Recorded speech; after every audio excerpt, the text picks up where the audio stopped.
Hello दोस्तों, जैसे कि लास्ट एपिसोड में हमने देखा कि अब डेमन हंटिंग टीम सब रेडी हो चुके थे। तभी यहाँ पर चीफ अलादीन कहते हैं कि भले ही तुम्हारा डेमन हंट कंपटीशन यहाँ पर खत्म हो गया है, लेकिन यहाँ पर डेमन गॉड को मारने का सफर तुम्हारा अब स्टार्ट हो चुका है। टोटल 72 डेमन गॉड हैं, जिसके अंदर हम 31 को जानते हैं और उसमें से हम 2 डेमन गॉड को ऑलरेडी मार चुके हैं। डेमन गॉड पिलर उनको वापस से रिबर्थ करने से पहले हमें ह्यूमैनिटी में आग भरनी होगी, इसीलिए हमें लोएस्ट सर्पेंट डेमन गॉड को मारना होगा। इसका नाम एंडोमेरी है और ये 90,000 स्पिरिचुअल पॉइंट्स पर मौजूद है। इस वजह से तुम फिलहाल के लिए इसे नहीं मार सकते। इसे मारने से पहले तुम्हें कई सारे टास्क को कंप्लीट करना होगा और खुद को बहुत ज्यादा ट्रेन करना होगा, और जब तुम लेवल 7 पर आ जाओगे तब इन सब को मार सकते हो। इससे ही ह्यूमन स्ट्रेंथ बढ़ती है और जो अल्टीमेट बैटल जो डेमन्स ने स्टार्ट की थी उसे हम फाइनली जाकर खत्म कर पाएंगे। इसी तरीके से तुम्हें एक एक स्टेप आगे बढ़ते हुए डेमन एम्परर से लड़ना होगा।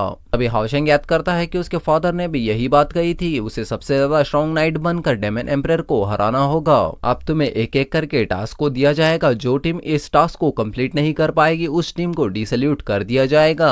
ये सभी लोग जैसे ही बाहर जाते हैं तो यहाँ पर लिंजिंग अपने कैमरे से इन सब की एक फोटो क्लिक करना चाहता है। लिंजिंग यहाँ पर 10,000 गोल्ड कॉइन्स देकर जो कैमरा खरीदा हुआ था उसको सेट करके हावे को इन सब की फोटो खींचने के लिए कहता है, लेकिन हावे यहाँ पर फोटो क्लिक करने के बजाय उसी कैमरे को खा जाता है। लिंजिंग यहाँ पर हावे के ऊपर चिल्लाते हुए उसके पीछे दौड़ता है, लेकिन तभी वहाँ पर उनके पीछे से किसी के आने की आवाज सुनाई देती है। यह नाइट बहुत ज्यादा स्किल्ड है और इन सबको ये अपना इंट्रो देता है और कहता है कि मैं ही तुम्हें युद्ध भूमि में लीड करूंगा और मेरे जो ऑर्डर्स मैं दूंगा उसे बिना सोचे समझे तुम्हें फॉलो करना होगा।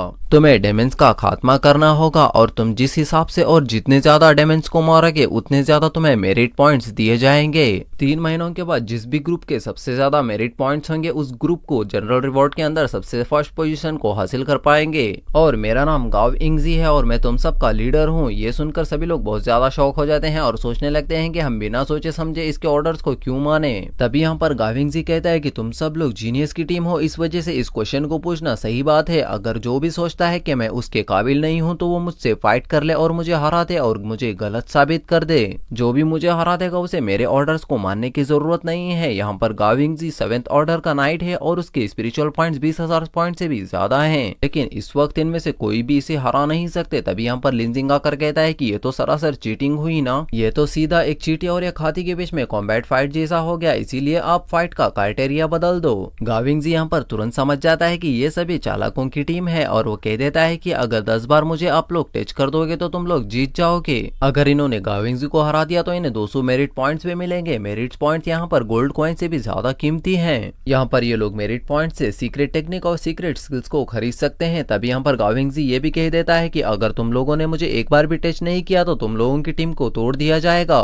मैं ऑलरेडी 2 बार 2 टीम्स को तोड़ रखा हूँ, इसीलिए सोच समझकर फैसला लेना। तभी यहाँ पर हाओशेंग कहता है कि आपको चीफ पलादिन ने भेजा है, इस वजह से हम आपके ऑर्डर्स को वैसे भी मानेंगे, लेकिन आपने एक चैलेंज को दिया है, इस वजह से हम इस चैलेंज को एक्सेप्ट करते हैं। वो हाओशेंग की शॉट को देखकर बहुत ज्यादा हैरान हो जाता है और वो तुरंत उन सब पर हमला कर देता है। यहाँ पर वो सबसे पहले चेरी के ऊपर हमला करने के लिए जाता है, क्योंकि यहाँ पर एक समनर बहुत ज्यादा कमजोर होती है। वो चेरी को हिट करके उसे बेहोश कर देता है। तभी यहाँ पर वॉरियर वैंग उसके ऊपर हमला करती है। तभी यहाँ पर हीलर भी उसके ऊपर अटैक करता है, लेकिन इन दोनों के अटैक्स को डॉज करते हुए इन दोनों को अटैक करके इन दोनों को भी बेहोश कर देता है और इनके साथ ही साथ बुराई करने लगता है। और वो कहता है कि ये थी नंबर 1 टीम जो इस बार आई है, लेकिन ये क्या इतनी ज्यादा कमजोर है, ये तो एकदम बेकार टीम है। कायर और हाओशेंग और लिंजिंग ये तीनों एक साथ प्लानिंग करके उसके ऊपर हमला कर रहे हैं, लेकिन यहाँ पर वो उन लोगों के अटैक्स को अपने हाथों से ही डिस्ट्रॉय कर दे रहा है। लिंजिंग यहाँ पर उसके मैजिक से उसे फंसाने की कोशिश करता है और उसके जाल में वो फंस भी जाता है और उसका एक हाथ उसकी शील्ड के अंदर फंस जाता है। तभी यहाँ पर हाओशेंग उसके पीछे से आते हुए उसके ऊपर अटैक कर देता है,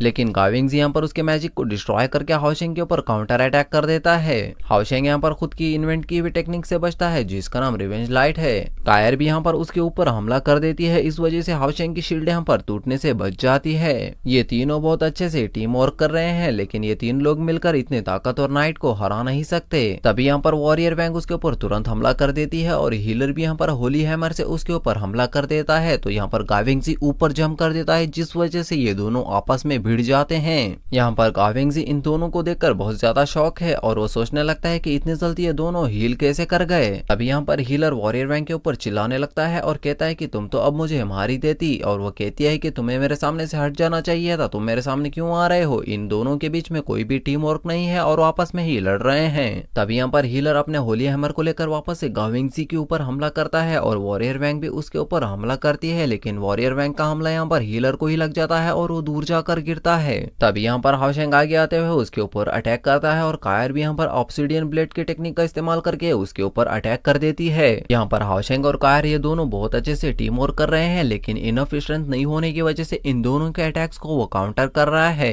वॉरियर वैंग यहाँ पर उसे एक बहुत जोरदार पंच मार देती है, इस वजह से ये लोग अब उसे एक बार तो टच कर चुके हैं, अब इनकी टीम डिसबैंड नहीं हो पाएगी। अब इन्हें जीतने के लिए सिर्फ उसे 9 बार टच करना है। हाओशेंग यहाँ पर उसके सामने से और कायर उसके पीछे से उसके ऊपर हमला कर देते हैं और बाकी सभी उसे टच करने की कोशिश करने लगते हैं, लेकिन यहाँ पर हीलर का होली हैमर वो उससे छीन कर उसी के ऊपर हमला कर देता है। वो उनके साथ लड़ते हुए उनके कमजोरियां भी बताते जा रहा है और वो कहता है कि लिंजिंग यहाँ पर डिफेंस कर रहा है और कायर यहाँ पर छुप छुप के अटैक कर रही है और हीलर और वॉरियर वैंग ये दोनों ही आपस में लड़ रहे हैं। यहाँ पर हाओशेंग एक लीडर होने के नाते एक प्लान बनाता है और लिंजिंग को चेरी को जगाने के लिए कहता है और वॉरियर वैंग और हीलर को कायर के लिए अपॉर्चुनिटीज को क्रिएट करने के लिए कहता है ताकि वो सबसे ताकतवर अटैक उसके ऊपर करे। फिर हाओशेंग खुद उससे लड़ने के लिए आगे जाता है। लिंजिंग यहाँ पर उसकी बहुत ज्यादा महंगी दवाई को चेरी को पिलाकर उसे होश में लाता है। चेरी यहाँ पर जैसे ही होश में आती है तो उसके टूटे हुए अम्ब्रेला को देखकर वो बहुत ज्यादा गुस्से में आ जाती है। चेरी यहाँ पर गुस्से में बीस्ट को समन करने लगती है और वो एक ताकतवर बीस्ट को समन भी कर लेती है, लेकिन वो इतना ताकतवर बीस्ट होता है कि वो खुद उसको कंट्रोल नहीं कर पा रही थी। वो बीस्ट गाविंगजी के ऊपर ही नहीं बल्कि सभी के ऊपर हमला करने लगता है और वो हम पर बहुत ज्यादा तबाही मचने लगती है।